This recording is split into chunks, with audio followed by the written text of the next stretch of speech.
límites, bueno, el anterior está establecido en el artículo 15 de la OPCAT y esto de transmisión de locales colindantes está establecido en el artículo 16 de la OPCAT y son otra de las cosas, de las cuestiones que más controlamos nosotros desde nuestro servicio, es decir, la transmisión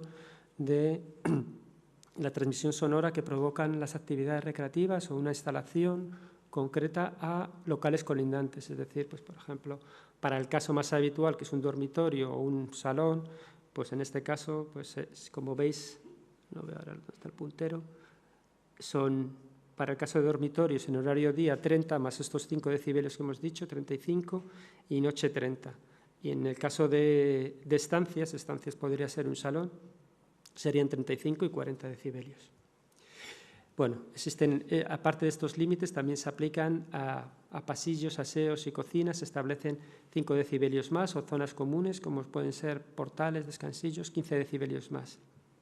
Eso sí, el Real Decreto establece la consideración de 2 locales colindantes, y esa consideración se produce cuando en ningún momento existe una transmisión de ruido a través del medio ambiente exterior.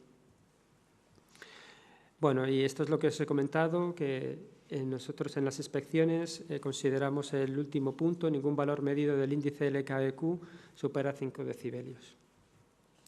Bueno, esto quizás, este protocolo de medición quizás sea demasiado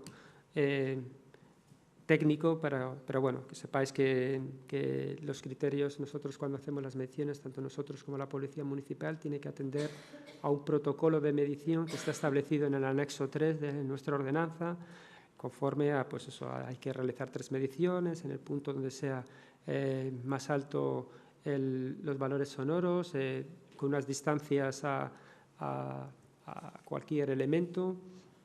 En fin, pues esto yo creo que tampoco merece. Lo que pasa es que también el protocolo establece que, como os he comentado antes, se realizan 3 mediciones, 3 medidas, tanto del foco sonoro como del fondo. Estas 3 medidas tienen que estar separadas 3 minutos y de estas 3 medidas es exigencia que no se separe entre los valores extremos más de 4 decibelios. Luego se realiza una medición del ruido de fondo con el foco o la fuente sonora desactiva, como os he comentado, para comprobar cuál es el valor imputable exclusivamente a ese foco.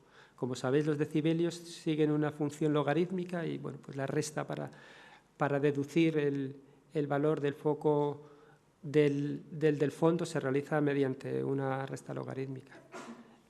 Como sabéis, los logaritmos en base 10, pues, por ejemplo, la suma energética de 2 focos sonoros de igual nivel o intensidad energética supone un incremento de 3 decibelios. O sea, que cuando decimos que una actividad ha superado 3 decibelios los límites establecidos en la ordenanza, queremos decir que duplica la energía que estaría permitida.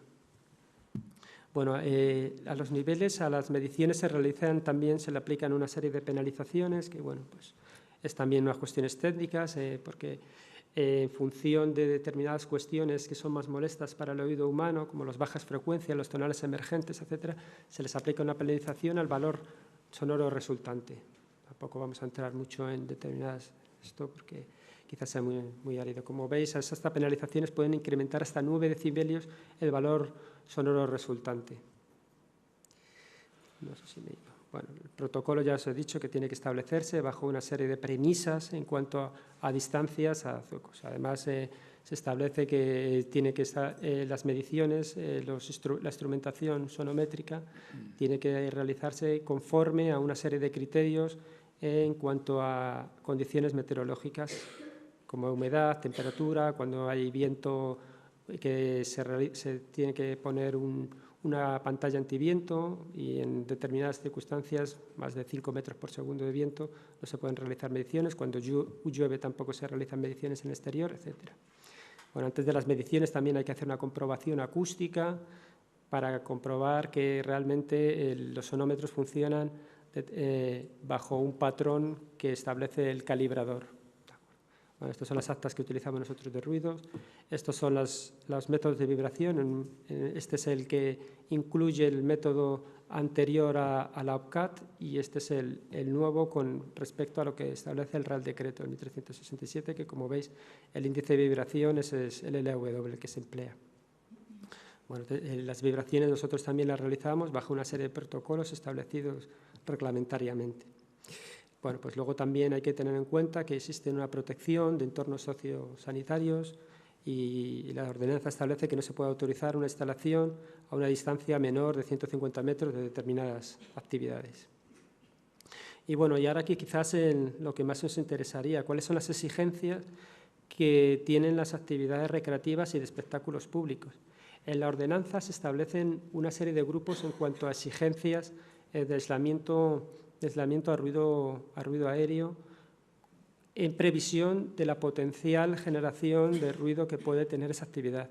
Por un lado están las tipo 1, que son actividades recreativas básicas en las que no existe ningún equipo de aparatos de reproducción audiovisual, es decir, los bares normales, las cafeterías, los restaurantes, y que tienen un aforo inferior a 100 personas. Las tipo 2 serían aquellas, como hemos dicho, sin equipos de reproducción audiovisual, pero con un aforo superior a 100 personas, que tienen otro nivel de exigencia. Y luego en las tipo 3 son actividades recreativas que poseen un equipo de reproducción audiovisual. En este caso se separan, como veréis aquí, en cuanto a si el equipo es un tipo hilo musical o un aparato de televisión, o bien equipos de reproducción sonora, como son en bares especiales, en discotecas, bueno, en bares especiales, que serían los tipo 3.2. Y luego están los tipo 4, que son con actuaciones en directo o baile, que serían las discotecas. Bueno, además existen otras actividades que, aunque no sean recreativas, si las asemejamos a estas en función de la potencial generación de ruido, tanto de impactos, vibraciones, etc. Y bueno, aquí, como podéis ver, estas son las exigencias de aislamiento a ruido aéreo de las actividades recreativas en el municipio de Madrid. Las tipo 1 son las actividades, pues como hemos dicho, bares, cafeterías, etcétera, y se le exige un aislamiento mínimo de 60 decibelios, y además tiene una exigencia en la banda octava de frecuencia central de 125 Hz, o sea, las bajas frecuencias, de 45 decibelios, y así sucesivamente, como veréis, se van incrementando en función de la potencial generación de ruido que puede generar estas actividades. Como veréis, aquí os pongo una diapositiva, una comparación entre lo que eran las exigencias de aislamiento en la anterior normativa, en la anterior ordenanza, y en la actual, la del 2004 y 2011. Como veis, se ha incrementado en todas las tipologías, desde la tipo 1, 55 decibelios. Nuestra experiencia era que era muy escasa para las actividades de bares, etcétera, y se subió a 60 decibelios y en general se han subido a todas. Bueno, y ahora un poquito quiero contar algo relacionado con los nexos de unión entre el DVHR y la OPCAT. Por un lado, el nivel medio de presión sonora en un recinto, según el DVHR, sería mayor de 60 decibelios para un recinto de actividad y de mayor de 80 decibelios para un recinto ruidoso. Sin embargo, estos recintos, como sabéis, en el DVHR se han excluido de aplicación. Sin embargo, coinciden ambas normativas en cuáles son los locales que hay que proteger más, es decir, los locales receptores, usos residenciales, sanitarios y docentes. Sin embargo, nuestra ordenanza es más exigente que lo que establece el DVHR. Como sabéis, el DVHR, en condición más restrictiva, es decir, cuando un local emisor es una instalación o una actividad y el receptor es un dormitorio de uso residencial, se sitúa en 55 decibelios. En este caso, para el mínimo que nosotros aplicamos en la ciudad de Madrid, a una actividad, un bar, una cafetería, es decir, una actividad tipo 1, sería 60 decibelios. ¿De acuerdo? ¿Qué otras exigencias tienen las actividades recreativas? Pues como hemos visto, las tipo 2, tipo 3 y tipo 4, es decir, aquellas actividades que, aunque no tengan equipo de reproducción, tengan un aforo superior a 100 personas, o las que tienen equipo de reproducción, deben disponer de un vestíbulo acústico que reúna unas condiciones establecidas reglamentariamente, ¿de acuerdo? Y también en las tipo 2, que mantener cerrados los huecos y ventanas, y en las tipo 3.1, 3.2, incluso que no existan ventanas ni huecos practicables. Asimismo, tendrán, ya que no pueden tener ventanas ni huecos practicables, tendrán que tener una ventilación forzada. Y además, en estas actividades, en las tipo 3.2 y tipo 4, les exigimos que los equipos de reproducción dispongan de unos limitadores de emisión sonora con un registro y un almacenaje de los valores que se van midiendo. ¿Vale? En algunos municipios de otros municipios, incluso se les exige a las actividades que estos limitadores tengan un sistema de control de la administración, un sistema de control mediante emisión de estos valores a un centro donde se controlan vía web todos estos datos en tiempo real. En el Ayuntamiento de Madrid la ordenanza no lo exige, hasta ahora no lo estamos exigiendo. Lo que sí que estamos haciendo bastante hincapié es en controlar el tema de los limitadores, estamos haciendo descargas autónomas de forma autónoma desde nosotros, desde la Administración, porque es una cuestión importante para preservar o proteger al ciudadano que vive encima o vive próximo a una actividad recreativa potencialmente ruidosa. Y luego nosotros también hacemos mediciones de impacto. Lo que pasa es que las mediciones de impacto que se realizan conforme la OPCAT no son las mismas que establece el DBHR. El DBHR, como sabéis, la máquina de impacto se sitúa en un parámetro superior y las mediciones se realizan en un parámetro inferior. Como sabéis, el Plan General de Ordenación Urbana no permite que un uso residencial se sitúe por debajo de una actividad. Nosotros, aunque les llamamos mediciones de impacto, es más bien unas mediciones de la calidad del suelo de las actividades. Y las mediciones de impacto las hacemos en actividades que sean susceptibles de generarse impacto de forma sistemática. Es decir, una discoteca, una academia de baile, pero no hacemos mediciones de impacto extensivamente. Es decir, en un bar, pues sí, te puede caer en un momento dado un elemento y producir un impacto sobre el suelo, pero no es lo habitual. En ese caso lo que se le exigirán otras cuestiones, pero las mediciones de impacto solo son para aquellas actividades que son susceptibles de generar impactos de forma sistemática. Bueno, pues aquí está también el protocolo y los límites de aplicación en estos casos para las mediciones de impacto. Y bueno, pues ya hemos acabado. Lo único que quería recalcar también es que en la cuestión de aislamiento, las actividades recreativas, las exigencias de aislamiento son para determinadas cuando los usos locales receptores son residenciales, sanitarios o educativos. Si el local superior a la actividad recreativa es un uso de oficinas, la ordenanza no tiene ninguna exigencia, o tampoco la ordenanza tiene ninguna exigencia en cuanto a las fachadas exteriores de aislamiento, no tiene ninguna exigencia. ¿De acuerdo? Y pues esto es lo único que quería recalcar en cuanto a los aislamientos. Y ya está. Voy a quedarme con algunos puntos importantes, y empezando por este último que has comentado. Pues sí, la exigencia de aislamiento entre un local en un recinto, actividad recreativa, no local de pública concurrencia, sino actividad recreativa, para exigirle el aislamiento a esa actividad respecto a la planta superior, ya hemos comentado cuáles son los usos de la planta superior, pues en residencial, público-privado, religioso, cultural, bueno, ese tipo de usos sí, pero si tenemos unas oficinas no. En algunos casos, el hecho de que arriba haya una oficina no significa que el uso de esa primera planta sea oficina. Puede ser vivienda que esté utilizada como oficina momentáneamente. Con lo cual habrá que tener en cuenta ese punto. Habrá que enterarse si esa oficina tiene establecido ese uso o bueno, pues es una vivienda que en un momento determinado se ha cambiado. En cuanto a lo más importante de lo que es la ordenanza y que ha destacado Doroteo, pues hay dos aspectos. Uno, que la ordenanza nos exige un aislamiento y también nos exige un nivel sonoro máximo transmitido, cosa que el DBHR no. El DBHR es una ley enfocada a exigir aislamientos, pero cuando queramos saber cuál es el nivel máximo permitido, transmitido a determinada estancia, tendremos que acudir a la OPCAT o al Real Decreto 1367, que entonces sí, ahí sí viene reflejado cuáles son esos valores máximos. Comentar también esos diferentes usos de los locales que tenemos ahí en planta baja y que en función de si tienen música, no tienen, bueno, pues se establece una diferencia de aislamiento acústico. O sea que a mayor nivel sonoro, evidentemente, mayor aislamiento acústico se prevé. Como bien has dicho, en el DVHR la máxima exigencia entre una actividad, un recinto de actividad y una vivienda, por ejemplo, pues serían 55, mientras que, como hemos visto, en la ordenanza empezamos a partir de 60.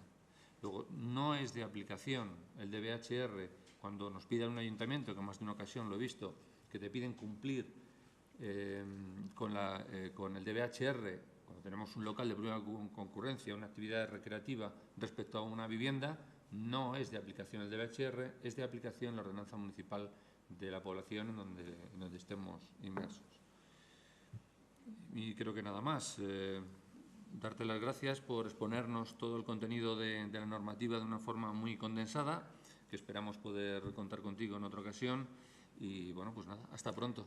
Gracias. ¿Vale? Solo comentarte una cosa sobre lo que estábamos hablando de los aislamientos, efectivamente, o sea, cuando colinda porque el aislamiento es a ruido aéreo.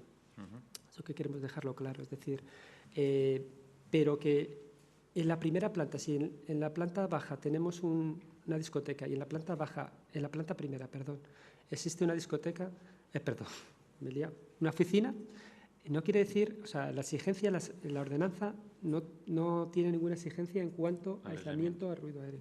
Pero no quiere decir, como comentabas tú, que no tenga que cumplir los límites de transmisión sonora. Es decir, la actividad tendrá que tener un aislamiento y nosotros en los aislamientos hacemos mucho hincapié, porque igual que un limitador es más fácil manipulable en teoría, los aislamientos, modificar un aislamiento de un día para otro es un poquito más complicado. Sí que hacemos incidencia en eso, en que probablemente en la segunda planta viva una persona, o sea, un uso residencial. Y en ese caso tiene que cumplir los límites de transmisión sonora del artículo 16. Es decir, en su dormitorio, en el dormitorio de la segunda planta, no pueden llegar niveles sonoros superiores a los 30 decibelios. Para lograr esto, evidentemente, la discoteca va a requerir un aislamiento. Aunque colinde directamente con una oficina, Exactamente. O sea, quiero no decir se va a exigir aislamiento respecto a la oficina, pero sin nivel máximo respecto a la oficina y respecto a la vivienda. En ambos casos, en los dos casos distintos, 45 en el caso de oficinas y 30 en el caso de viviendas. Entonces, sí, la exigencia de transmisión hay que contemplar. Específicamente, la ordenanza nos establece que tengo que tener un aislamiento mínimo a ruido aéreo específico. Eso no lo establece. Pero la transmisión sonora sí que la tiene que cumplir. Y el cómo, pues también puede jugar con el aislamiento y los límites que establece el limitador o el nivel sonoro del limitador. Quedaros con la idea de que se exigirá el aislamiento acústico entre el local de actividad recreativa y, por ejemplo, vivienda, si existe un paramento común a las dos actividades. Si tenemos una arista común, o sea, que estamos en esta situación, primera planta baja, actividad, y lateralmente la vivienda, no se exige aislamiento acústico, se va a medir transmisiones. Así que hagamos algo en ese recinto, porque si el nivel es alto, evidentemente nos va a pasar un nivel de ruido elevado. Pero no se exige porque solamente hay una arista y no hay un paramento, una superficie común a las dos estancias, digamos, a las dos locales. ¿De acuerdo? Perfecto. Muy bien, pues nada, muchas gracias, Doroteo, y hasta pronto. Bueno, a continuación contamos con Ricardo Canto Leighton. ¿Dónde has metido? Me parece que he ido... Ah, que no te veía, perdona.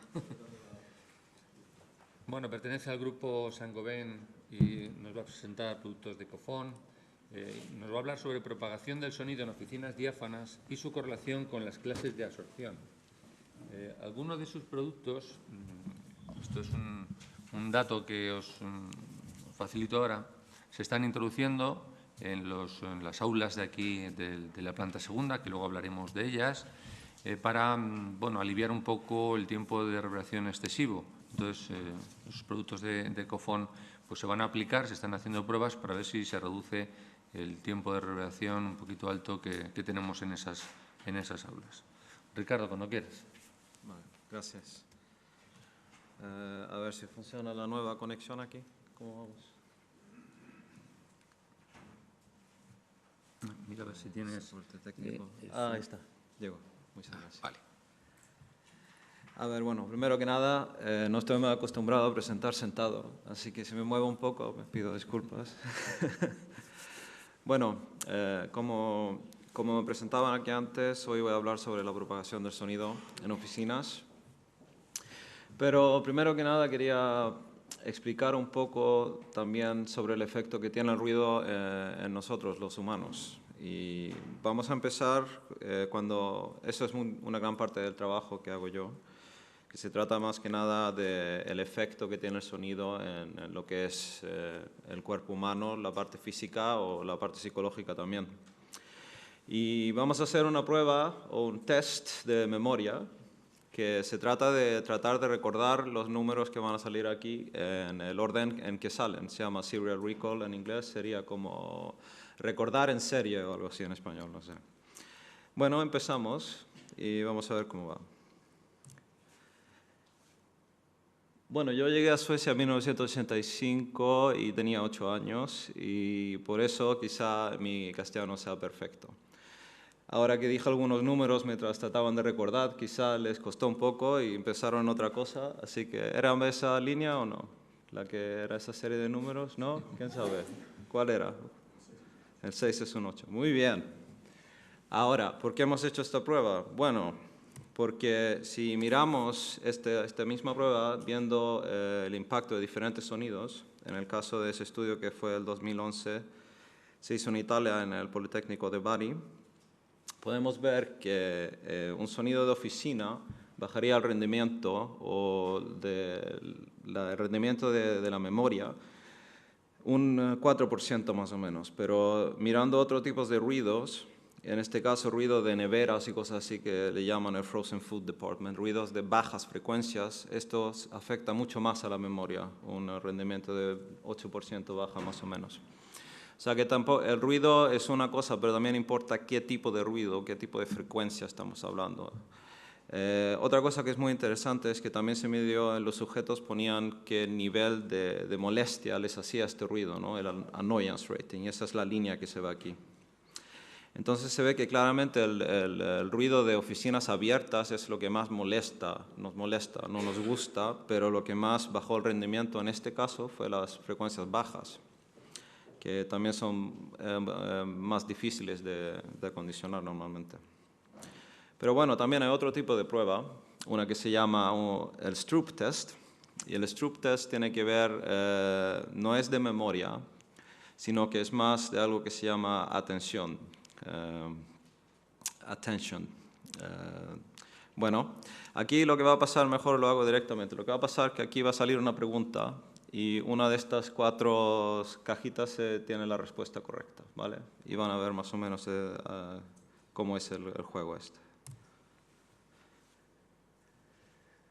Bueno, lo que pasa aquí es que primero el ojo, porque uno se preocupa más por la vista, tiene como más poder, digamos. Al principio, lo primero que uno hace es irse directamente al final, porque el color es el mismo, y después dice, no, no es eso, y empieza a hacer un poco de...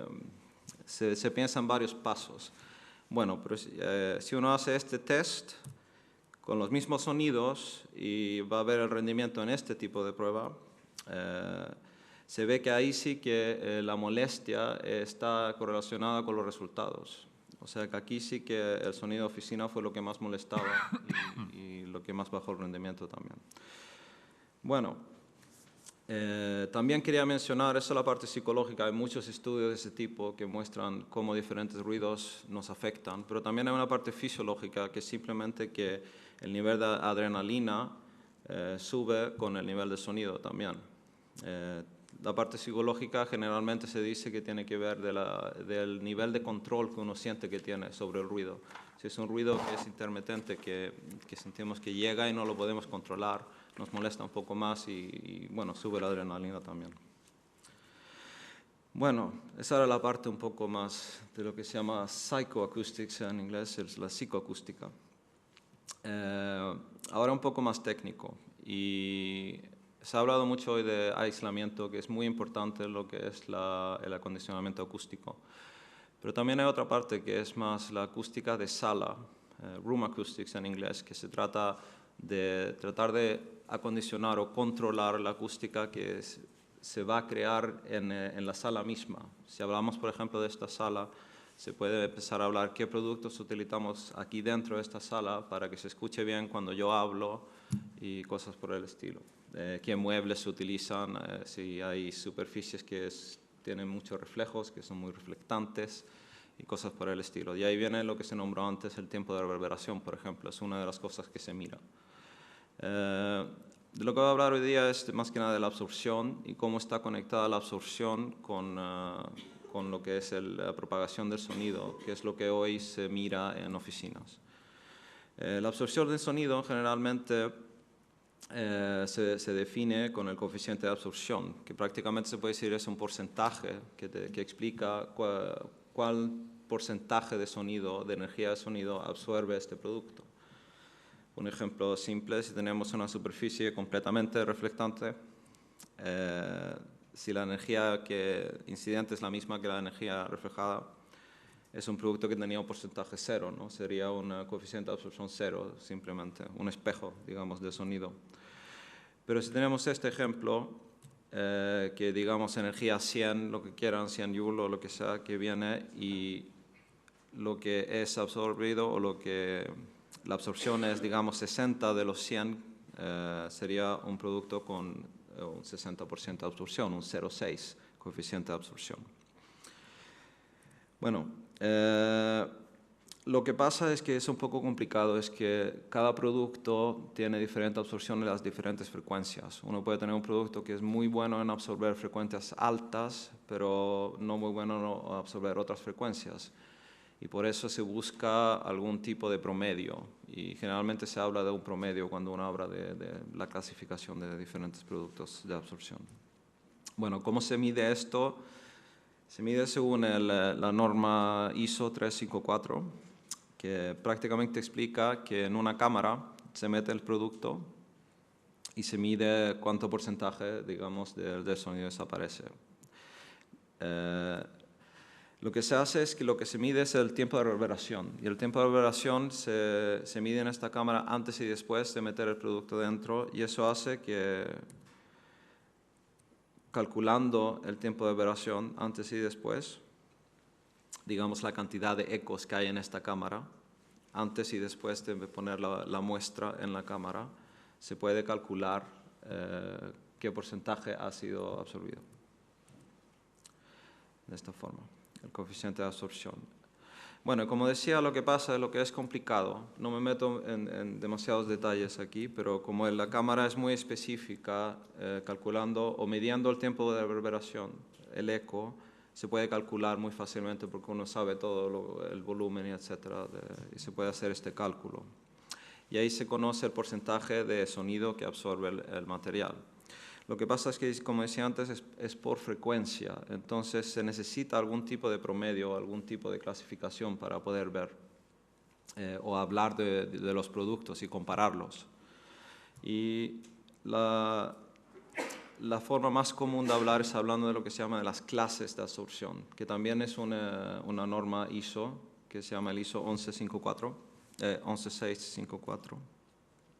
Y lo que pasa aquí es que prácticamente en esta cámara se miden los diferentes niveles de absorción en las diferentes frecuencias y si todos se encuentran en una cierta región que está definida en esta norma, entonces se llama que tiene una clase. En este ejemplo, si todos, digamos, los puntos de medición están en esta región, es un producto clase A.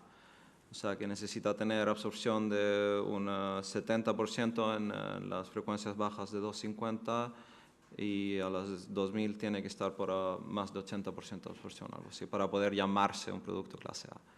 Y así va bajando, ¿no? Vienen productos clase B, clase C, etc. Esta es la forma más común de hablar de la absorción en Europa hoy en día. Bueno, eso es una de las partes. Entonces, lo que interesa es saber cómo afecta elegir un material de cierta clase, la acústica en sí, en la sala, ¿no? Y en lo que es oficinas, como ya se está trabajando mucho en oficinas abiertas, uno ya se ha dado cuenta, digamos, en la esfera acústica, entre acústicos, que el tiempo de reverberación no es suficiente, porque el tiempo de reverberación está definido en realidad para, digamos, salas pequeñas que, digamos, se puede decir prácticamente, entre más se parezcan a esta cámara de este cubo, entre más, o sea, más va a funcionar el tiempo de reverberación. Pero cuando ya la geometría se pone un poco más complicada, sobre todo como en oficinas abiertas, ya el tiempo de reverberación ya no es la mejor medida para explicar cómo está el sonido. Y bueno, lo que pasa es, se puede explicar que cuando uno está en una sala que es un poco más complicada que, digamos, que una cámara ya perfecta, lo que puede pasar es que un producto de clase C, al medir el tiempo de reverberación, que cuando el tiempo de reverberación se mide haciendo un sonido fuerte, así, y midiendo cuánto se demora en desaparecer el eco de este sonido. Prácticamente así, aquí vemos el sonido subir, ¡pam!, y después se mide cuánto se demora en desaparecer, digamos. Y lo que se mide es cuánto se demora en bajar 60 decibelios. Lo que puede pasar en ciertos casos es que podemos hacer esto teniendo, digamos, un techo acústico clase C y después con uno clase A, que debería tener una diferencia grande acústicamente en cómo se siente el sonido. Pero el tiempo de reverberación en sí solo mide el tiempo en cuánto se demora en desaparecer el eco. Entonces pueden haber casos en que los resultados son iguales o muy similares, porque no toma en cuenta ni cuándo empieza el sonido ni cuándo termina, sino que solamente cuánto se demora en desaparecer el eco. Es uno de los problemas que puede haber con solo mirar el tiempo de reverberación. Y esto es lo que empieza a pasar ya cuando se empieza a mirar oficinas ya abiertas, etc. También hay otra cosa, que el eco en sí puede ser positivo. Y eso tiene que ver con la velocidad de los reflejos. El tiempo de reverberación toma en cuenta todos los reflejos que existen en un aula, pero lo que es interesante es mirar cuántos reflejos vienen rápido y cuántos vienen lentos, porque los lentos el cerebro los toma como eco, pero si el reflejo es muy rápido, menos de 30 milisegundos por ahí, o 50 milisegundos creo que es, en la oreja es el mismo sonido, para el oído es el mismo sonido, y eso en realidad ayuda a escuchar mejor. Y esto no se toma en cuenta aquí. Para eso hay otros parámetros acústicos, ¿no? Bueno, para un resumen rápido es que en las oficinas abiertas uno se dio cuenta que el tiempo de reverberación ya no funcionaba muy bien para definir cómo funcionaba la acústica, ¿no? Así que se creó una norma en el 2012 llamada el ISO 3382-3, que es una norma que habla sobre lo que se llama la propagación del sonido. La propagación del sonido es, prácticamente se puede decir, cuántos metros viaja el sonido en esta sala comparado con otra. O sea, estamos hablando ya de distancias. Bueno, hablando un poco de cómo se funciona esto, la propagación del sonido, ¿no? Lo que se hace es medir en una oficina, en este caso, en una dirección, en esta o en esta, por ejemplo, y se mide sin gente, pero con el ruido de fondo normal, y se mide unas 6-10 posiciones. Y está amueblado, o sea, es una medición para algo que ya está amueblado o sea, es después, se puede decir, un after measurement, no es antes no se puede, el resultado de la acústica en una oficina abierta va a ser, depende mucho de lo que se hace después, de los muebles, si uno tiene divisores o no, etc. Así que es algo que se tiene que ver después. Se puede planear para eso, pero la medición es después. Bueno, lo que se utiliza es lo que se llama un altavoz multidireccional, que envía sonido en todas las direcciones, y después se va midiendo a cierta distancia cuánto es el nivel de sonido prácticamente. O sea, cómo va bajando. Prácticamente lo que se saca, lo que es interesante es que el resultado que se saca de esto es hasta dónde alcanza la voz de una persona en esta oficina. ¿Qué es lo que es interesante? Porque si un compañero mío está hablando por teléfono aquí al principio, este sonido va a ser igual a 16 metros o va a desaparecer.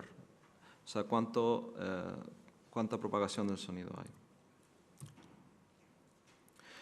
Bueno, mediante esta norma se sacan dos cosas. Primero, se puede ver el nivel del sonido. ¿Qué es eso?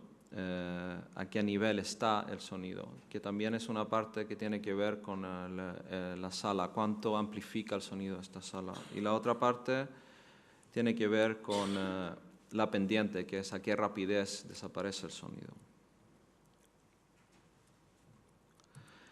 Y teniendo esas dos cosas se puede calcular lo que se llama la distancia de confort. Y la distancia de confort es simplemente diciendo a cuántos metros ha desaparecido 10 decibelios del sonido.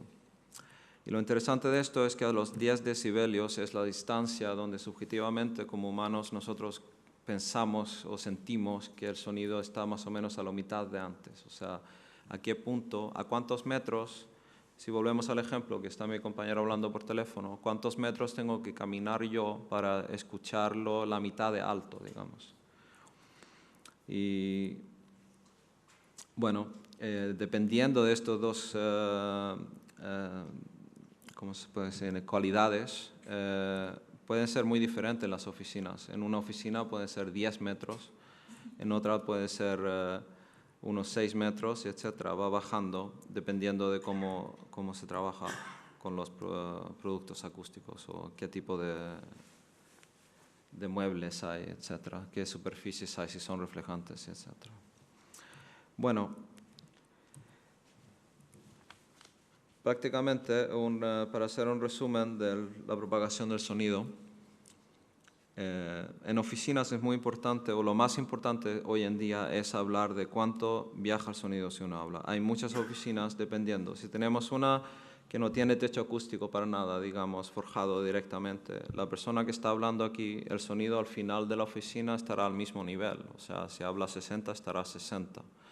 Dependiendo en este caso, un techo acústico, dependiendo de cuál se tiene, va a bajar esa distancia. En este caso, podría bajar hasta unos 10 metros o algo, comparado con al principio, que eran 17.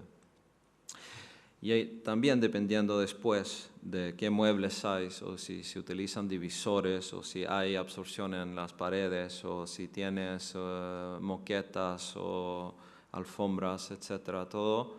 Esto también puede variar y se puede bajar el nivel de cuánto viaja el sonido, ¿no?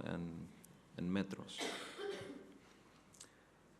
Bueno, entonces, para tratar de conocer más cómo se puede, cuál es la correlación entre lo que es la propagación del sonido y estos productos que vienen con diferentes clases, se hizo una cantidad de simulaciones en un programa que se llama Odeon, que es uno de los software más populares entre los acústicos, digamos.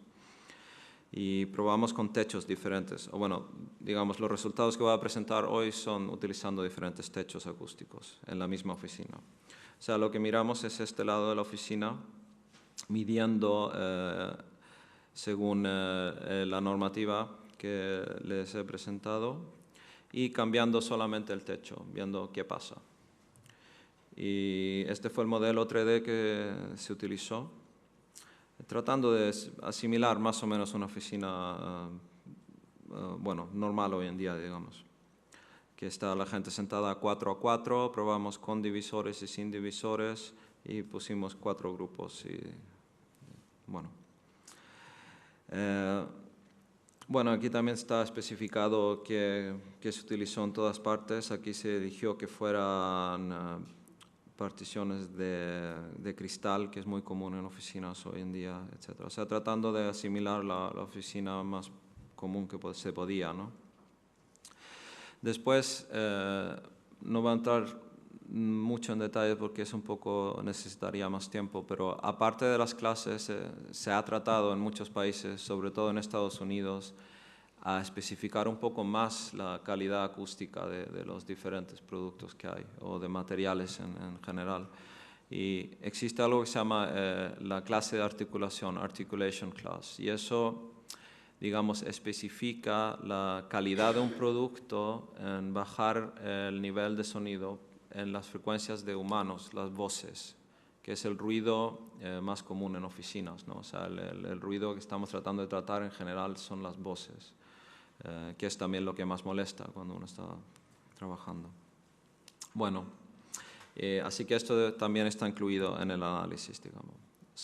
Utilizamos 4 techos acústicos y aquí son las curvas de absorción acústica. O sea, el clase A está aquí, o sea, en las frecuencias bajas 60% y subiendo hasta prácticamente 100% de absorción en las frecuencias medias y altas. Y de ahí otros productos bajando ya en rendimiento para ver. Dos tipos clase A, y como ven tienen un poco de diferencia y eso se ve en lo que es la otra cosa que estábamos hablando, la clase de articulación, y después un clase C y un clase D. Bueno, como decía, los resultados son midiendo la distancia en que se demora a desaparecer el sonido, suponiendo que alguien está hablando aquí, por ejemplo, y midiendo en esta dirección. Bueno, el resultado primero son sin divisores. Si alguien está hablando por teléfono y sin techo acústico, para nada, el resultado fue, para que desaparezca 10 decibelios, fue infinidad, fue 1 kilómetro en realidad, o sea, fuera de la oficina, digamos. Así empezamos y subiendo a un clase D, que tendría una clase de articulación 140, un clase D, son productos muy comunes hoy en día, diría yo. Bueno, llegaríamos a 21 metros, o sea, casi dentro de la oficina para que bajara menos decibelios, pero la oficina si la definimos a 17 metros, ¿no? Bueno, subiendo un clase C, que yo diría que son, bueno, no sé aquí en España, pero en general productos bastante comunes. No sé, metal perforado, hay de muchos tipos. 17 metros, o sea, va bajando obviamente. Si ahora subimos al clase A, que era un poco peor, digamos, el número 2 de los que probamos, bajamos ya a 10 metros. Y esto es, bueno, como decía, cambiando solamente el techo, todo lo demás está exactamente igual. Y utilizando el mejor ya de los casos, que es un clase A con 200, ya estaba bajando a 7 metros. O sea que la diferencia en la sala en sí, del ruido y cuánto ruido va a haber por la gente hablando por teléfono, etcétera, se puede cambiar muchísimo solamente sabiendo qué tipo de material acústico uno utiliza y a qué nivel de rendimiento tiene. O sea, de infinidad prácticamente a 7 metros bajamos. Bueno, en lo que es la parte técnica vimos una correlación muy clara, digamos, entre lo que es sobre todo el valor de articulación, de clase de articulación y la distancia, ¿no? Y prácticamente podemos decir que es algo así, ¿no? Que en este caso, en esta oficina, si elegimos un producto clase A, estaríamos más o menos en esta región, ¿no? Entre unos 6 y quizá 12 metros, algo así, y después bajando clases, vamos también aumentando la cantidad de metros, ¿no? Que va viajando el sonido. Prácticamente también se podría decir que la distancia entre tener un clase A o tener un clase C es casi el doble, y después ya vamos al triple en el otro caso.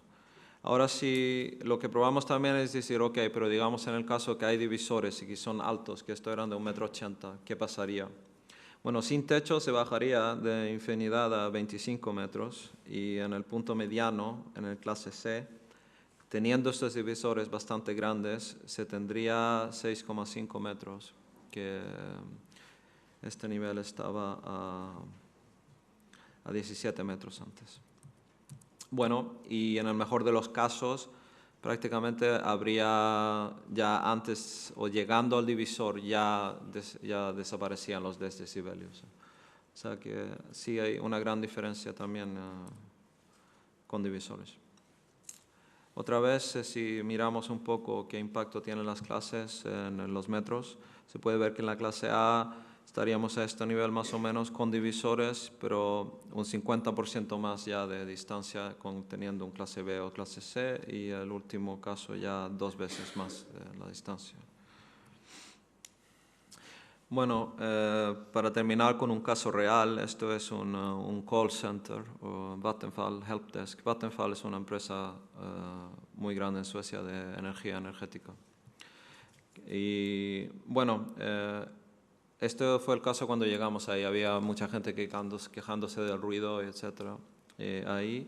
Y en la imagen aquí se ve claramente, bueno, para mis ojos ya un poco no muy objetivos, digamos, ya hablando mucho de acústica, se puede ver en la luz. Si se fijan en la luz, ven que hay muchos reflejos por todas partes. Y eso es lo mismo que va a pasar con el sonido. Y entonces va a haber una amplificación de sonido, va a haber una temperatura más alta y también una propagación del sonido más alta.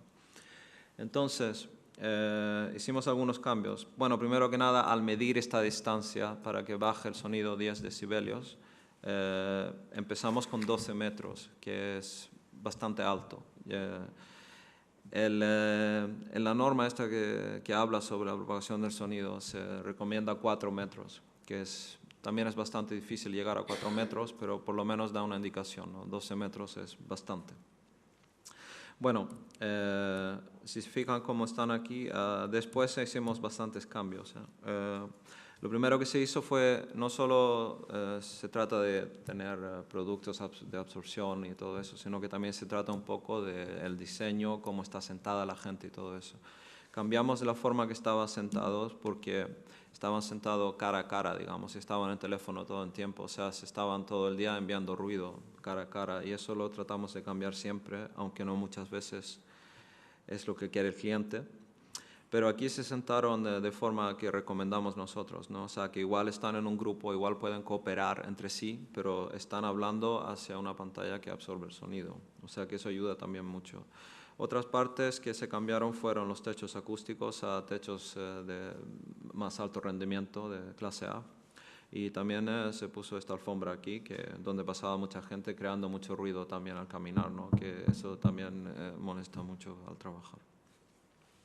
Bueno, después de estos cambios, que fueron bastantes, el resultado fue también bastante grande. O sea, de 12 metros bajó a 2 metros, 2.3 metros, o sea, casi 2 metros, que es un resultado muy, muy bueno. O sea, la acústica ha mejorado muchísimo. Pero eso es, como siempre digo yo, eso es la parte técnica, ¿no? O sea, está muy bien que bajen los números y se vea todo bien, pero lo importante es en realidad preguntar a la gente si realmente vieron la diferencia ellos, ¿no? O sea, sintieron ustedes la diferencia. Y el resultado ahí también fue muy bien porque mirando la parte azul, que era antes de que hicimos algún cambio, había 60% de las personas quejándose en esta oficina, está muy mal y mal. En cambio, después ya teníamos un 60% que por lo menos estaban satisfechas con la oficina, que fue un buen resultado. Bueno, para terminar, me gustaría, bueno, ya se ha nombrado aquí hoy, pero me gustaría otra vez recordar que la acústica es muy importante en lo que se trata del confort, la comodidad de los humanos. Como decía antes, nos afecta de muchas formas. Y es una de las cosas que se definen como los aspectos físicos de la comodidad en la literatura. O sea, hay 5, y es la calidad del aire, la iluminación, la temperatura, acústica y diseño. Y lo importante es no olvidarse de la acústica, que también es muy importante, que también nos hace reaccionar y nos hace cambiar y sentir diferente. Lo único que es más difícil verlo, ¿no? No es tan fácil verlo, la luz es fácil, si uno reacciona, lo ve, es visible. La temperatura también es algo, somos muy sensibles a la temperatura, se hace frío, sabemos, y sabemos explicarlo más que nada. La acústica muchas veces uno va a algún sitio y sabe que no estuvo cómodo, pero no sabe explicarlo de una forma. En la luz, por ejemplo, pues si estaba muy oscuro no me gustó, o estaba muy frío, hacía mucho calor, no me gustó, pero acústicamente, por lo menos antes de empezar a fijarse, o como yo, antes de empezar a trabajar con ello, uno no se da cuenta o no sabe explicarlo. Bueno, Para terminar, solo me gustaría decir que sí existe forma de especificar el rendimiento acústico. Se puede decir que me gustaría tener, en este caso, un techo acústico clase A según esta norma. Existen las normas para hacerlo, para diferenciar, y me gustaría que se quedaran con eso, ¿no? Que hay diferentes clases acústicas que están definidas, y un producto que dice que es acústico o se propone cómo ser un producto acústico, también tiene que definir, bueno, qué clase entonces, ¿no? Qué nivel es. Bueno, sería todo. Gracias. Quería comentaros que en el DBHR hay en 3 apartados en donde el acondicionamiento acústico es importante. Uno de ellos es en las aulas, que viene la diferenciación entre si están amuebladas o no, con un tiempo de duración límite. Otro es el de los restaurantes, que los restaurantes, cuántas veces hemos acudido a un restaurante y no hemos podido tener una conversación agradable con las personas que estaban al lado, porque el ruido era abismal. Yo he dejado de ir a muchos restaurantes que se come bien, pero que no escucho absolutamente nada a los comensales que vienen conmigo. Otro también es el tema de los pasillos que colindan con recintos protegidos en edificaciones de uso residencial público, por ejemplo, o en hospitales. Bueno, pues todos esos pasillos, por ejemplo, en un hotel, ese pasillo que colinda con esas habitaciones que son unidades de uso de recintos protegidos, esos pasillos necesitan también un acondicionamiento acústico. Luego, en más de un punto, en más de un apartado, deberíamos tener presente que el acondicionamiento acústico es necesario, que siempre, si la acústica es olvidada, el acondicionamiento acústico ya no os cuento nada. Es que es un apartado como mucho más difícil, más lejano. Y hay muchos clientes que al final nos dicen: ¿cuánta razón tenías? No te quise hacer caso al principio, no escuché lo que me comentaste y ahora vamos a ver qué podemos hacer cuando ya la actividad está en marcha. Bueno, pues eso también nos ha ocurrido. Bueno, pues un placer haberte tenido con nosotros. Los productos los conocemos desde hace mucho tiempo, son de alta y altísima calidad. Sé que estáis haciendo pruebas aquí en el colegio para implantarlos, con lo cual agradeceros ese esfuerzo para poder corregir pues, un tiempo de oración en algunas aulas y en algunas salas que están un poco elevados. Así que, pues muchas gracias por vuestra colaboración y vuestro apoyo a la acústica. Gracias. Venga, gracias. Bueno, la presentación ahora va a ser muy sencilla, porque como me toca a mí, me presento yo solo otra vez y ya está. Vamos a ver si esto encaja.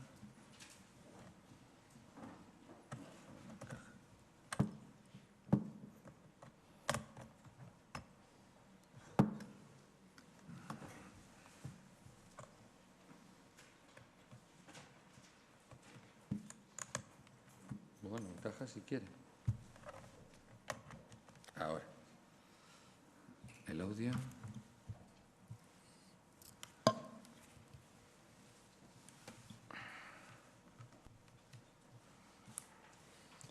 Bien. Bueno, a la hora de hablar de rehabilitación, pues muchas veces nos encontramos con problemas de rehabilitación y vamos a ver qué causas nos pueden llevar a hablar de rehabilitación. En muchas ocasiones tendremos pues, una deficiencia de proyecto y habrá que rehabilitar acústicamente algo que no habremos hecho del todo bien. Otras pueden ser que haya una deficiencia de ejecución, algo que está mal ejecutado y hay que poner medidas correctoras porque no hemos tenido un buen resultado. Esas deficiencias de resultado obtenido ya veremos a ver los motivos que han podido llevar. Punto importante, un cambio de uso. El cambio de uso de emisor a receptor, también hace falta a lo mejor pues, practicar una rehabilitación entre esos recintos.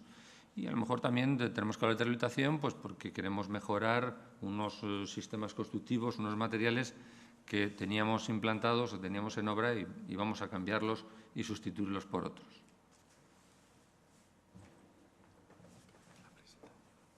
Dime.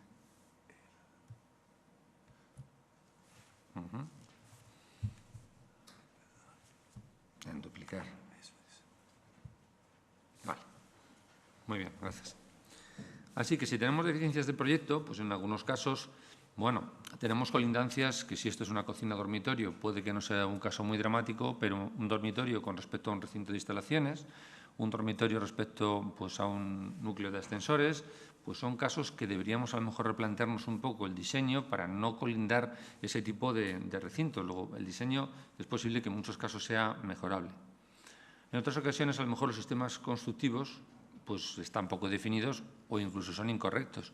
En más de una ocasión pues, hemos ido a hacer mediciones acústicas con el DVHR ya implantado y, claro, pues no daba. Bueno, claro, pues es que la solución constructiva no era la adecuada. Pues, lógicamente, si el proyecto ya va incorrectamente proyectado, difícilmente luego la solución va a tener un buen resultado. Así que, si tenemos un desconocimiento de la normativa o no la hemos aplicado correctamente o hemos aplicado una normativa inadecuada, pues claro, esas deficiencias hay que corregirlas ya. Otras veces tendremos unas deficiencias de ejecución, pues una incorrecta instalación. Pues hemos tenido, por ejemplo, rozas que finalmente, porque iban debajo, encima de un falso techo, se ocultan, nadie las ve y no las retacamos bien, o soluciones constructivas de suelo flotante cuyo perímetro no ha sido protegido y permitimos que ese mortero, esa losa flotante, dé contra el perímetro y la efectividad de la losa pues, se nos cae. Entonces, bueno, pues esa correcta instalación es importante. Para que haya una correcta instalación tiene que haber pues, una dirección de obra especializada, alguien que sepa sobre qué es lo que está haciendo y, por supuesto, que le diga al que lo está ejecutando que lo realice de forma correcta. Si hay algún error de ejecución, eliminarlo antes de que se ponga solados, parqués y demás, porque luego, a la hora de la verdad, no sabemos, cuando ya está todo terminado y tapado, dónde puede estar el defecto. Puede que desconozcamos lo que estamos haciendo. El que está ejecutando, nadie le ha dicho lo que tiene que hacer correctamente y él lo hace por un desconocimiento. Y, por supuesto, al final esa persona ni siquiera se va a responsabilizar de las consecuencias. Alguien va a pagar el pato, pero esa persona ejecutora, pues no. Así que habrá que tener mucho cuidado en la dirección de la obra para que tengamos un rendimiento adecuado. ¿Qué ocurre cuando tenemos un defecto de resultado? Vamos a medir un aislamiento, resulta que el DVHR nos pide 50 y nos da 43. Bueno, pues es un problema. Rehabilitar acústicamente una solución constructiva pues cuesta mucho dinero, pero no solamente porque tenemos que invertir dinero, sino porque vamos a consumir un espacio adicional que no teníamos previsto, porque cuando se hacen obras las personas que están viviendo las tendremos a lo mejor que desalojar, porque vamos a tener que buscar un guardamuebles para que los muebles no se deterioren y llevarlos a un guardamuebles, porque las personas las tenemos que ubicar en algún sitio durante el proceso de obra. Todo eso lo valoras y, bueno, al final te sale carísima la rehabilitación. Otros casos pueden ser que la transmisión sonora de determinado ruido sea elevada. Bueno, pues un grupo de bombas que está en planta sótano, tenemos en planta baja una vivienda, una torre de refrigeración que está en cubierta y debajo tenemos una vivienda, una puerta de un garaje que sube y baja un montón de veces durante todos los días del año y que el vecino que está arriba directamente colindante pues tiene problemas porque escucha perfectamente cada una de las aperturas o cierres. Bueno, pues hay que tener cuidado con eso porque si no nos encontraremos ante una rehabilitación forzada y no deseada. Así que incumpliremos en algunos casos el DVHR cuando hablemos de aislamiento o incluso también en NOPCAT, porque también nos piden aislamiento. Y si es nivel de máximo ruido transmitido, pues estaremos incumpliendo la ley del ruido con el Real Decreto 1367 o las ordenanzas municipales correspondientes. También, ojo, que cuando una actividad cambia la normativa, pues es posible que le afecte y tengamos que hacer algún tipo de cambio. Eso normalmente no lo tenemos en cuenta. Y hay que tener en cuenta que las normativas cambian, o sea, las actividades también se tienen que adecuar a las nuevas normativas. En algunas ocasiones es muy frecuente que tengamos un cambio de uso. Pues tengamos dos cocinas, por ejemplo, dos salones, y de repente pues aparezca un salón y una cocina porque una de las viviendas ha hecho una reforma. Y encima ha hecho rozas y ha debilitado los paramentos. Y además no se han retacado correctamente. Bueno, pues tenemos todas las de perder. Vamos a tener problemas de transmisión y falta de aislamiento en esos casos. Puede también que entonces haya también diferentes exigencias, porque si tenemos recinto habitable y ahora tenemos recinto protegido y habitable, las exigencias cambian. Habrá que incrementar incluso el aislamiento en esos casos. O si cambia el uso de lo que vamos a hablar en las siguientes diapositivas. Por ejemplo, en esto, que es una nave industrial, cuyo uso, como podéis imaginaros, pues nada tiene que ver con el plató de televisión pues que aparece a continuación. Esto, por ejemplo, es en Torrejón, donde había problemas de aislamiento a ruido aéreo por transmisión sonora de los caza de la base aérea Y además, los problemas del tiempo de duración de un plato de televisión. No es lo mismo tener un volumen grandísimo, imaginaos una iglesia donde bueno, el tiempo de duración es muy elevada, a una habitación donde el volumen es mucho más pequeño y el tiempo de duración es más pequeño. Si ese plató no se trata acústicamente, resulta que cuando estemos en un salón o en un cuarto, en un dormitorio, pues vamos a tener un tiempo de reverberación elevadísimo y sonaría muy raro. Hay que acondicionar, hay que someter a esa nave industrial a materiales absorbentes para reducir drásticamente ese tiempo de reverberación. Puede que haya cambio de materiales. Hombre, tenemos un forjado, quizás en algunos casos deteriorados o con un peso excesivo. Bueno, pues a lo mejor entramos a sustituirlo por otros más ligeros, con chapas colaborantes. Puede haber también elementos constructivos muy deteriorados, medianeras que bueno, pues no merece la pena someterlas a restauración, sino que las eliminamos, ponemos otras que nos aporten un tratamiento acústico adecuado, con un peso inferior, con lo cual estamos incrementando el aislamiento y disminuyendo el peso a la estructura y es bastante beneficioso. Así que en todos estos casos, pues lo que deberíamos hacer, como ya hemos comentado antes, es aproximar los resultados a las exigencias del DBHR, que en muchos casos no vamos a poder hacerlo, pero por lo menos habrá que justificar la mejora que queremos conseguir. Pues teníamos un aislamiento de 42 decibelios y vamos a aportar esta solución constructiva que nos va a incrementar un incremento de RSUA de tantos decibelios y una mejora de ruido de impacto de no sé cuánto. Y ese es el objetivo cuantificable que nosotros en todos los proyectos deberíamos contar. Entonces, ¿cuáles son los pasos a seguir para afrontar cualquier problema de este estilo? Pues fundamental, conocer el aislamiento inicial. Yo muchas veces comparo este enfermo de aislamiento con un enfermo real, en donde cuando tú vas al médico lo primero que te hacen no es operar directamente. Te dice, hágase unos análisis de sangre, hágase unas radiografías, hágase un escáner y después con los resultados viene usted y ya veremos a ver qué es lo que nos da. Porque en función de resultados le vamos a proponer unas mejoras. Opérese, tomemos unas pastillas, en fin, lo que sea. Pero siempre en base a un conocimiento inicial. Así que realizamos mediciones in situ, aportamos esas medidas correctoras, evaluamos cuál es la cuantía de mejora, como hemos dicho, y la justificamos. Y la podemos justificar de una forma sencilla o por frecuencias como viene aquí, en donde en función de cuál es el aislamiento inicial, que ya conocemos porque hemos medido, evaluamos en función del sistema constructivo que vayamos a aplicar unas medidas correctoras y una mejora y luego finalmente pues ya mediremos a ver cuál es el resultado que realmente hemos conseguido. Así que, bueno, justificar siempre las soluciones constructivas. Este es un caso en donde aparece la mejora al colocar un techo suspendido y viene el catálogo de elementos constructivos. Bueno, pues viene el antes y el después. Muy bien. ¿Tipología de ejemplos de rehabilitación? Pues muchísimos. Fijaros, discotecas, bares de copas, Palacete Fortuny, un bingo, pastelería, restaurantes, Rock Palace, que es de música en directo, Casino de Madrid, el recientemente inaugurado, el Teatro Alcalá Palace, Teatro Victoria. Bueno, hay un sinfín de casos en los que hemos intervenido en donde en algunos casos es de aislamiento, de incremento de aislamiento. En otros pueden ser que sean de acondicionamiento o de acondicionamiento y de aislamiento. Pero no penséis solo en rehabilitación, viviendas. No, no, es que rehabilitación abarca un campo muy extenso y que debemos siempre tener en cuenta.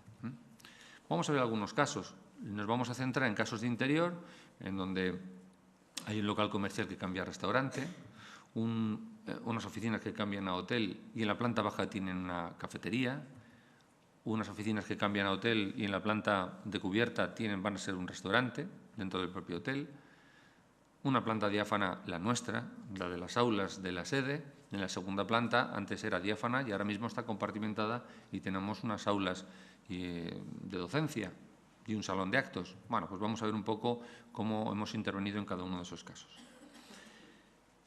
En este primero aparece un local que no era un restaurante y posteriormente así fue, en donde teníamos una estructura, la verdad es que un poco caótica, con una serie de situaciones muy diferentes. En algunos sitios había chapa colaborante, en otros había forjado de madera, en otro forjado habitual, los pilares tenían refuerzos.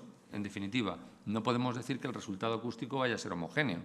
Habrá que hacer algún tipo de mediciones acústicas para ver cómo se comporta ese forjado en cada uno de los casos. ¿Qué ocurrió? Que teníamos un cambio de uso, de un recinto de comercio, pues apareció un recinto ruidoso, un restaurante. La normativa LAUCAT no es de aplicación en este caso, habrá que buscar la ordenanza municipal, lo que nos dice y lo que nos exige. Realizamos unas mediciones in situ y lo comparamos con la normativa, con la APCAT, y vemos si eso sin hacer nada cumple o habrá que rehabilitarlo acústicamente de alguna forma. ¿Qué medidas correctoras? Pues las que sean necesarias. Los materiales, hombre, pues las placas de isolaminado se suelen colocar con bastante frecuencia en temas de rehabilitación y, por ejemplo, lanas minerales, aglomerados de poliuretano. Bueno, pues hay ejemplos y sistemas y materiales para incrementar el aislamiento. Realizamos mediciones in situ en la estancia superior, tanto de cuál es el aislamiento o cuál es el ruido previsible que con ese aislamiento nos va a pasar al vecino colindante, vemos los resultados, los comparamos con la normativa y vemos que el resultado no es satisfactorio. ¿Cuánto aislamiento nos falta? Pues ahí aparece un DNTW, porque era respecto a la OPACFE, no a la OCAP, pues aparece un DNTW de tanto, vemos qué es lo que nos exige la normativa en aquella época, me parece que eran 55, bueno, pues vemos cuáles son los sistemas constructivos adecuados para aplicar. Pues techos flotantes, de un u otro sistema, el descolgado con amortiguadores en encolado con sistemas pegados exclusivamente. Se realizará un suelo flotante porque, como bien os ha dicho Doroteo, pues también hay unas pruebas a ruido de impacto que no debe subir determinado valor al vecino de arriba, para evitar que luego, cuando se arrastren banquetas, sillas, golpes de las cervezas en la barra, el portazo de la puerta en los baños, pues si se ejecuta primero un suelo flotante y todo lo apoyamos en ese suelo flotante, vamos a evitar muchos problemas. Tratosado en paredes. Bueno, pues con todas esas medidas correctoras se hace la obra, se ejecuta y se mide. Y se mide y vemos si los resultados son adecuados y cuál ha sido la mejora, si coincide con lo que teníamos previsto o estamos alejados y no cumplimos todavía. Este segundo caso, pues tenemos una estructura de hormigón, son un edificio de oficinas que pasa a ser hotel y en planta baja un restaurante, cafetería. Bueno, pues tenemos un forjado bastante deteriorado, de bovedilla cerámica, vigueta de hormigón.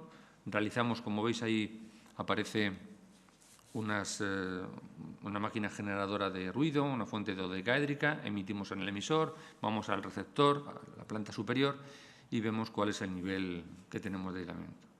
En definitiva, tenemos un recinto ruidoso abajo, en la primera planta tenemos viviendas, y bueno, estamos hablando de una rehabilitación integral. Luego aquí habrá que adaptarse al DBHR.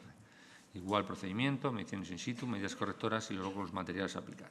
Hacemos la medición y la medición inicial pues, nos da en planta baja respecto a la primera planta pues, un aislamiento muy deficiente y también vamos haciendo mediciones en cuanto a lo que son los forjados entre las diferentes plantas. Entonces, aplicamos unas medidas correctoras, el techo en planta baja, pues un techo descolgado con amortiguadores, un suelo flotante, eso en cuanto a elementos horizontales, para conseguir unos resultados suficientes para cumplir con la normativa, igual que con el resto de las plantas.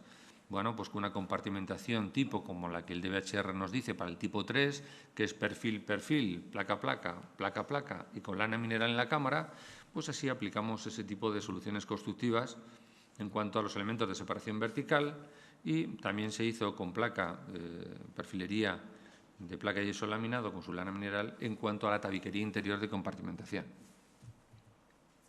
Otro caso, pues un hotel que está en Gran Vía, esquina Plaza de España, en donde es un edificio de oficinas, ahora mismo está siendo sometido a un refuerzo de estructura y ya a partir de junio pues empezará con la compartimentación interior. Así que es una rehabilitación integral, porque excepto un banco que hay en planta baja, el resto es rehabilitación íntegra, con lo cual pues le afectará el DBHR. Vemos un poco la situación inicial que teníamos, con unas oficinas, unas estancias justo en la esquina, que tiene una singularidad en cuanto a su forma, justo en el de la esquina. Bueno, pues vemos una planta con su distribución inicial y cómo queda con el estado reformado para hotel, mucho más estructurada. Entonces, ¿cuál es el resumen del estado inicial? Pues tenemos unos recintos en planta baja existentes, que os he comentado, como el del banco. Hay una rehabilitación en el hotel integral. En la última planta va a ser un restaurante. Luego, entonces, ahí sí podremos aplicar la APCAT y en el resto del edificio el DBHR. Realizamos esas mediciones in situ y vemos un poco cuáles son las Los resultados obtenidos.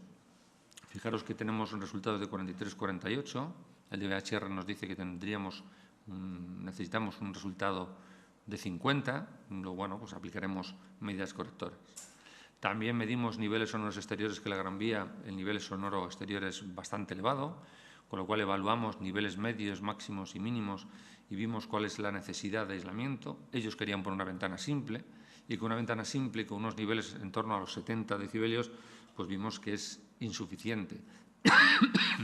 Una ventana simple, según el catálogo de elementos constructivos, nos va a alcanzar hasta 32 decibelios, pues si restamos así un poco de forma simplificada 70 menos 32, pues nos va a quedar demasiado ruido dentro, por supuesto superior a los 30 decibelios. Así que, como solución constructiva, no nos va a valer solo una ventana y habrá que aportar sistemas de doble ventana, que ya el propio catálogo nos dice que con 2 ventanas, en función si es doble corredera o deslizante y abatible, pues tendremos valores de aislamiento hasta 44 decibelios. Bueno, pues ya son valores próximos a lo que necesitamos. Así que las soluciones constructivas, en este caso, pues nuevamente se basan en las soluciones del DBHR, con soluciones de suelo flotante, independiente para cada una de las habitaciones, doble perfilería para separación entre las viviendas, techo suspendido en algunos casos, suelo flotante en todas las habitaciones, los encuentros con la medianera, cómo se van a hacer, la compartimentación con la tabiquería de placa y laminado. Bueno, ya veremos cuando se ejecute. Espero tener posibilidad de poder medir y ver los resultados que se han conseguido, que seguro que van a ser mucho mejores. Y por último, os quería presentar algunos estudios que hemos hecho aquí en el propio colegio. El colegio, como sabréis, pues tiene estas plantas, en donde la planta segunda hasta hace poco no tenía un uso concreto y ahora actualmente ya son las aulas de docencia. Luego tiene otra planta tercera para eventos, que ha tenido un uso relativamente limitado. Entonces hemos hecho mediciones en ambos casos, en la planta segunda y en la planta última. En esa última, pues bueno, ya se ha hecho un análisis, hace tiempo que lo hicimos, el resultado lo tiene la dirección y ya veremos a ver si hay algunas posibilidades económicas de hacer mejoras en esa última planta por los niveles o por la posible problemática que tengamos. Y luego hemos hecho mediciones acústicas para ver el resultado final de la compartimentación. En un principio teníamos en esa segunda planta un suelo de granito y madera. Ese suelo era un suelo técnico, donde teníamos una superficie elevada compuesta, como os comentaba, con madera y luego unas placas de silicato y placas de isolaminado y encima el granito. Así es como estaba la composición en su momento. Ha habido un cambio de uso y de diáfano parece esta nueva distribución, donde bueno, pues hay unas salas de reunión, hay unas salas de docencia, unas aulas y el salón de conferencias que todos conocemos. ¿Con qué nos enfrentamos cuando empezamos a descubrir aquel suelo? Pues que teníamos un montón de instalaciones por debajo que poníamos en comunicación acústica a través de ese suelo técnico, pues todas las aulas. Así que hubo que replantearse las soluciones iniciales, soluciones que iban solamente con mamparas de suelo a techo, pero suelo técnico a techo. Había comunicación, como os he comentado, en los de los espacios por el suelo, los encuentros de esos elementos de separación no eran muy adecuados y también se detectó que habría una reverberación muy elevada. Se plantearon una serie de medidas correctoras que se han llevado a la práctica casi la totalidad y bueno, pues veremos ahora cuáles son los resultados que se han obtenido. Fijaros que esas comunicaciones es porque, bueno, por debajo los conductos de climatización recorren todo el suelo y esos conductos de climatización hace que con los propios conductos y con las rejillas de ventilación y comunicación entre las aulas habría sido nefasto. Así que se modificó en parte la solución, se hizo un cierre superior para acometer al canal superior del paramento, otro elemento de apoyo inferior, y bueno, con una estructura de doble perfilería con placas de isolaminado y lana mineral fue importante para hacer esa solución que en un principio no estaba prevista. Todas las instalaciones que recorrían cada una de las aulas y que las ponían en contacto se ubicaron en el centro para que luego a partir de ahí ya pincharan una a una cada una de las aulas, evitando también que esos conductos nos relacionaran acústicamente todas y cada una de las aulas. La tabiquería de separación se bajó hasta el suelo para que no hubiera esa ese paso a través de ese suelo técnico. Y bueno, pues ahí tenemos cuáles son las soluciones constructivas finalmente. Una vez que ya teníamos ese paramento, pues se revistieron con las mamparas que habéis visto o que podéis ver en la sala superior, y en la zona de pasillos pues igual tenemos ahí esos paramentos de compartimentación. Comentaros que cuando hablamos de aislamiento hablamos siempre de relación entre dos estancias, o sea que el aislamiento influye a dos estancias, la emisora y la receptora. En este caso, pues bueno, era entre estancias, entre aulas o entre aulas y pasillos, y esas estancias son las que medimos. En algunos casos, pues emitimos con una fuente dodecaédrica, aquí emitimos un ruido rosa, y en el receptor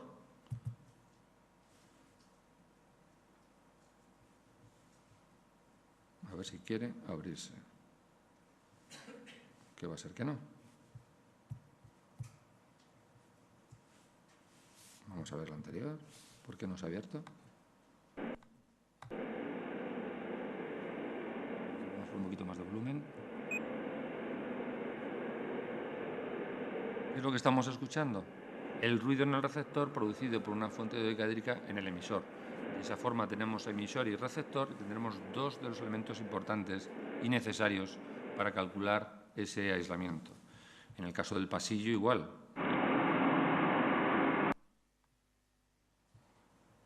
No quieren. A ver si... Una fuente emisora en el emisor, vamos al pasillo y vemos cuál es el aislamiento que teníamos en ese paramento mixto de puerta y mampara, para ver cuál es el aislamiento que teníamos de las puertas. Así que hemos analizado 3 puntos. Uno, el aislamiento entre las estancias. Otro, el aislamiento entre el aula y el pasillo. Y por último también el tiempo de duración, que es necesario para estas pruebas, el tiempo de duración de las aulas. En cuanto al acondicionamiento, pues el acondicionamiento acústico afecta solo a un aula, mientras que el aislamiento es emisor-receptor, el acondicionamiento solamente afecta a un aula. ¿Qué es lo que tenemos que hacer? Pues emitir un ruido que puede ser un ruido continuo, puede ser un ruido impulsivo con una pistola de fogueo, o puede ser un ruido impulsivo con un globo que explota, y vemos esa caída que antes comentaba nuestro compañero de 60 decibelios. ¿Cuál es el tiempo que tarda en reducirse el nivel sonoro? 60 decibelios. Ese es el tiempo de duración que tenemos en esa estancia. A ver si soy capaz de...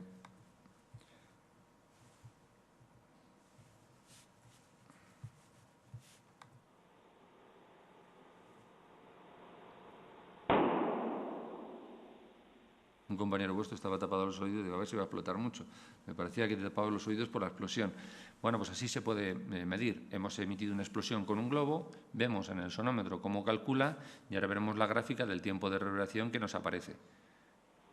Comparamos con lo que idílicamente tendríamos que tener en esa sala y vemos si necesitaremos o no acondicionar acústicamente la sala. Hicimos esas pruebas en cada una de las aulas y en el salón de actos.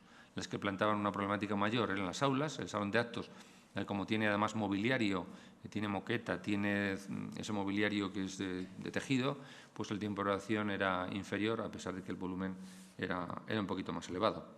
Así que, como conclusión a las pruebas que hemos hecho en nuestras propias aulas, pues tenemos un aislamiento entre las aulas en torno a los 47 decibelios. El objetivo era intentar llegar lo más próximo posible a los 50, que es lo que marca el DBHR, pero teniendo en cuenta que nos ha hecho suelo flotante, porque hay herencias que teníamos constructivas, y a partir de ahí hemos tenido que hacer lo mejor posible nuestra solución constructiva. Ha sido una rehabilitación con el compromiso de una mejora lo más próximo al cumplimiento del DBHR. Pues un aislamiento de 47 está muy bien, no hemos hecho nada de la fachada, no hemos hecho suelo flotante, hemos actuado sobre la compartimentación exclusivamente, y llegar a 47, pues francamente es un aislamiento muy bueno. Luego, en cuanto a la puerta, bueno, como aislamiento medio de las puertas, que también estuvimos viendo, pues en torno a 35 decibelios está bastante bien, suficiente pues para que el nivel de ruido del que está pasando por el pasillo no se introduzca y no moleste a los asistentes, en la mayoría de los casos. Luego, analizamos los tiempos de duración que hemos conseguido en las aulas, medimos en 3 aulas. Vimos que el tiempo de duración estaba en torno a los 2,5 segundos, elevadísimo, muy elevado. De hecho, yo he asistido a alguna de las clases arriba y no es cómodo el estar allí con ese tiempo de duración. Luego, entonces, el compromiso es reducirlo, bueno, pues por debajo del segundo aproximadamente, para que tengamos un tiempo de oración confortable y que se escuche perfectamente al ponente que esté dando su clase en esos momentos. Como resumen de todo lo que hemos visto, ¿qué pasos son los que tenemos que afrontar cuando tengamos cualquier problema de acústica en general? Bueno, pues identificar, por supuesto, los usos y las estancias que tenemos que analizar, ver cuál es realizar unas pruebas acústicas para comprobar el resultado y compararlo con la normativa. En función de ese resultado, adoptaremos medidas correctoras, las adecuadas. Intentaremos realizar una dirección de obra lo más ajustada posible, no dejando que ejecute de forma indiscriminada la empresa que lo está ejecutando, sino con una correcta dirección. Y luego, finalmente, pues una comprobación de cuál es el aislamiento de las condiciones finales, si se adaptan a lo que queremos o no. Un último consejo. Y este consejo, bueno, pues no sé si vosotros la imagen que os voy a enseñar la habéis visto en algún sitio, pero yo esto lo he visto en una comunidad de propietarios. Dice, consejos para la buena convivencia, porque realmente en nuestras viviendas, con el parque que tenemos construido, con aislamientos mínimos y anterior al DVHR, pues hay mucha gente que no está conforme con el aislamiento que tiene en su casa. Como yo en la mía no lo estoy. Bueno, en casa del herrero, cuchillo de palo. Pero estas recomendaciones deberíamos tenerlas todas en cuenta. Pues que las mujeres os quitéis los zapatos de tacón, pues nada más llegar a casa, o sea, unas zapatillas. Por supuesto, si son a las 7 de la mañana, no os los pongáis hasta el final del todo. Pues, por ejemplo, que moderéis el volumen de la música, de la voz, y no digo ya si tenéis un home cinema. No utilizar los electrodomésticos por la noche, evitar hacer bricolaje a las 12 de la noche.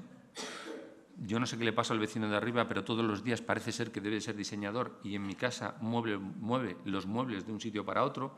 Bueno, pues por lo menos pon un fieltro para cuando os arrastres no me molestes.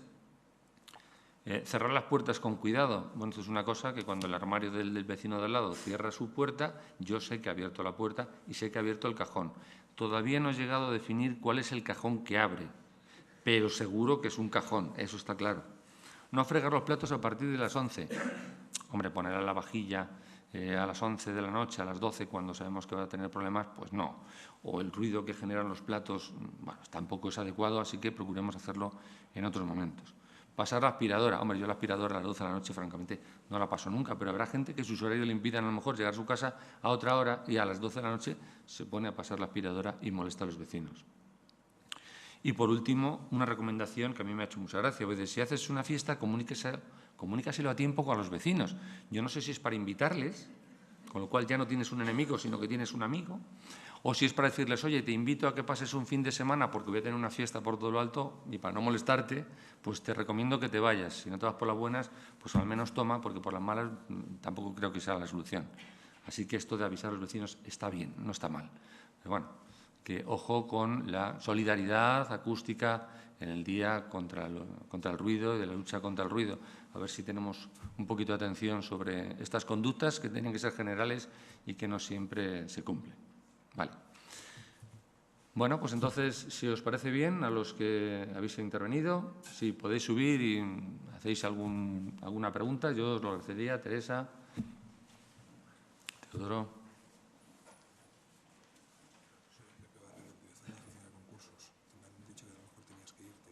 Sí, pero de momento voy bien a tiempo. Vale. Yo te aviso si tengo... Vale. Bueno.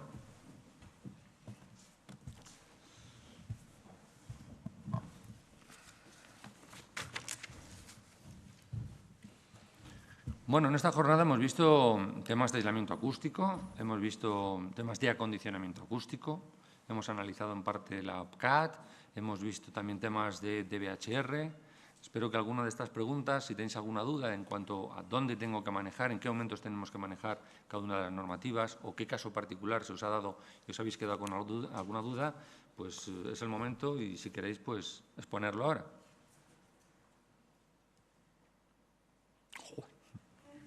¡Qué maravilla! Dime. Sí. Bueno, primero me tendrías que decir cuál es la normativa que tú utilizas hasta ahora, porque hay vigente siempre, en cada momento hay una normativa vigente. Claro, digamos, no es mala la norma, digamos. O sea, puede funcionar, pero a lo mejor se puede mejorar. A eso me refiero. Si hay otra que la haya mejorado. Si hay otra normativa que mejora la existente. Pues, hombre, seguramente en todos los casos vamos a tener una normativa vigente mejorada dentro de unos años. Por ejemplo, con el DBHR a lo mejor había expectativas más altas en un principio, pero se quedaron un poco más reducidas para que los objetivos fueran alcanzables. ¿Es así, Teresa? Bueno, en principio siempre lo que he comentado. O sea, no se espera cambiar las exigencias, sino definir un ámbito mejor. O sea, que se pueda aplicar la rehabilitación de una forma racional, sin las exclusiones que hay ahora. Lo que ha dicho Luis Vega, no sé cuándo saldrá, porque desde el Torroja hemos apoyado al Ministerio y hemos trabajado con ellos, pero no sabemos cuándo será vigente. Entonces, esa normativa es mejor, porque aparte, en esa orden que ha dicho Luis, que está preparada, sí que hay algunos temas que se han introducido, que simplifican, pero por ahora lo que tenemos es el HR actual. ¿Me podrías decir, Teresa, si sabes a nivel europeo en qué rango, en qué posición de exigencia de aislamiento acústico nos encontramos? Pues estamos, sí que lo sé, estamos más o menos los últimos por la cola. Estamos en el mismo nivel de exigencias, más o menos, pero somos los países que menos exigencia tienen. Y eso con el DBHR, imaginaros, con la norma básica ya ni os cuento. A ruido aéreo estamos más o menos, las normativas pues son 55, 50, hay diferentes índices, pero más o menos 55, 60, 54, 53, nosotros estamos en 50, pero más o menos estamos en el mismo rango. En ruido impactos estamos muy por debajo. Nosotros tenemos 65 decibelios y ellos hablan, algunos países hablan de 60, 55, 40 y tantos decibelios. Entonces, bueno, eso en vivienda. Pero ha sido un gran salto desde hace 88 hasta nuestras exigencias. Yo recuerdo que también se evaluaba la posibilidad de poner un poquito más alto los baremos, pero realmente es que el salto tan abismal de la norma básica a lo que tenemos hoy en día, pues bueno, tenía que ser un logro para conseguir, no para que la gente se asustara y no se consiguiese, porque por parecer imposible la gente a lo mejor no lo abordaría. Así que yo creo que las exigencias están bien, pero bueno, lo suyo sería que el paso de unos años pues pudiéramos incrementar un poquito ese valor de exigencia. Lo que pasa es que con la Constitución que tenemos hoy en día, como para encima dar un salto de exigencias. Nos quedamos como estábamos, que no está nada mal. ¿Alguna pregunta más, por favor? Si le pasas el micrófono, eso es. Gracias. Gracias. ¿Cuál es el coste por metro cuadrado de una rehabilitación acústica? ¿O entre qué términos se puede mover o puede oscilar? Los baremos de rehabilitaciones acústicas, pues yo creo que solamente he visto uno hace 5 o 6 años, en donde decía que la implantación del DBHR con respecto a la norma básica de coste de material, sin contar ninguna otra cosa, pues oscilaba entre 10 y 20 euros metro cuadrado. Eso hace unos años. Y a mí me parecía un poquito escaso, porque bueno, implica muchas cosas, no solamente lo que es paramentos, sino otras muchas cosas. Pero no tengo ninguna otra referencia. No sé si mis compañeros tienen alguna referencia. La verdad es que no tengo referencia de coste metro cuadrado. Bueno, imaginaros que un piso de 100 metros cuadrados, pues de coste de materiales puede andar en torno a los 1.000 euros o una cosa así, adicionales, entre la norma básica y lo que es el DBHR. Pero vamos, de hace unos años, ya te digo, y sin contar nada más que es coste de materiales, no instalación. Mi pregunta iba en ese sentido. Sí. Vale. ¿Cómo andamos